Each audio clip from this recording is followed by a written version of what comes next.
इसी बीच बड़ी खबर लखनऊ से आ रही है। आरएसएस भविष्य की योजनाओं पर अब मंथन करेगा। 24 अक्टूबर को वृंदावन में बैठक होगी। बेहद खास ये मीटिंग मानी जा रही है। संघ प्रमुख मोहन भागवत समेत सभी पदाधिकारी इस बैठक में मौजूद रहेंगे। आपको बता दें कि बीजेपी और सभी सहयोगी संगठन भी इसमें जुटेंगे।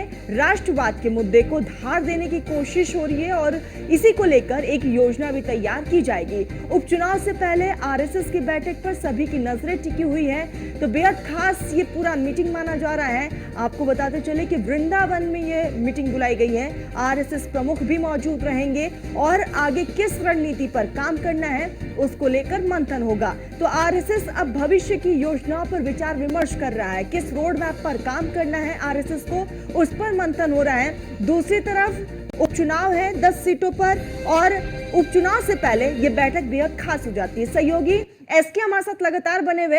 एसके, आरएसएस वृंदावन में 24 अक्टूबर को एक बड़ी बैठक करने जा रही है। इसके पीछे का मेन उद्देश्य क्या होगा?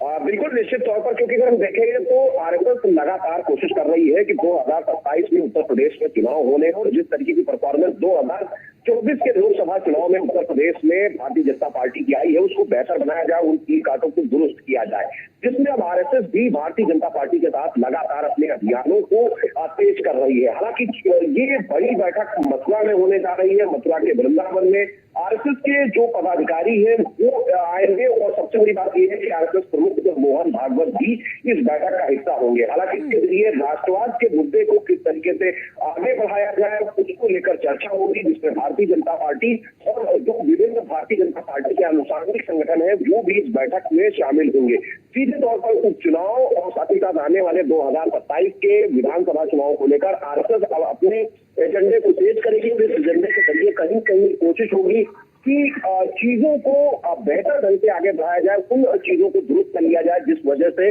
भारतीय जनता पार्टी ने अपनी परफॉर्मेंस 2024 में उस हिसाब से नहीं कर पाई जिस जैसे कि 2014 और 2019 के लोकसभा चुनाव में हुई थी।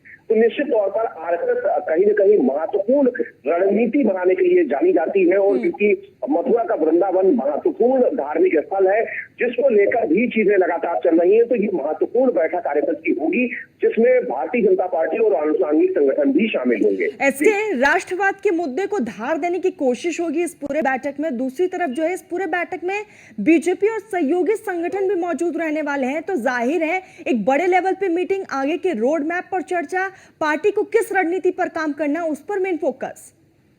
बिल्कुल निश्चित तौर पर, क्योंकि भारतीय जनता पार्टी भी लगातार विभिन्न अभियान चला रही है जिसमें सदस्यता अभियान है और साथ ही साथ जो दूसरे अभियान है भारतीय जनता पार्टी के वो लगातार चल रहे हैं और इन अभियानों के जरिए भारतीय जनता पार्टी कोशिश कर रही है कि आने वाले समय में चीजों को दुरुस्त किया जाए। आने वाले समय में भारतीय जनता पार्टी अपने संगठन में भी संगठनात्मक बदलाव करने वाली है, तो ऐसे में आरएसएस की ये समन्वय बैठक काफी महत्वपूर्ण होने वाली है जिसमें आरएसएस प्रमुख भी भाग ले रहे हैं और इसके जरिए से कोशिश होगी कि भारतीय जनता पार्टी, सरकार और संगठन के बीच में सामंजस्य हो। आरएसएस के पदाधिकारी भी भारतीय जनता पार्टी और उसके अनुसांगिक संगठनों के साथ मिलकर बेहतर ढंग से चीजों को आगे बढ़ाएं, उन चीजों को दुरुस्त करें जिन चीजों की वजह से 2024 के लोकसभा चुनाव में भारतीय जनता पार्टी को उत्तर प्रदेश में नुकसान उठाना पड़ा है। तो इन बहुत सारे विषयों को लेकर कहीं न कहीं महत्वपूर्ण बैठक आरएसएस की होने जा रही है। ठीक है, इसके तमाम जानकारी के लिए बहुत बहुत शुक्रिया इसके आपका। तो बेहद खास ये पूरी मीटिंग मानी जा रही है। मेन फोकस राष्ट्रवाद के मुद्दे को रहेगा।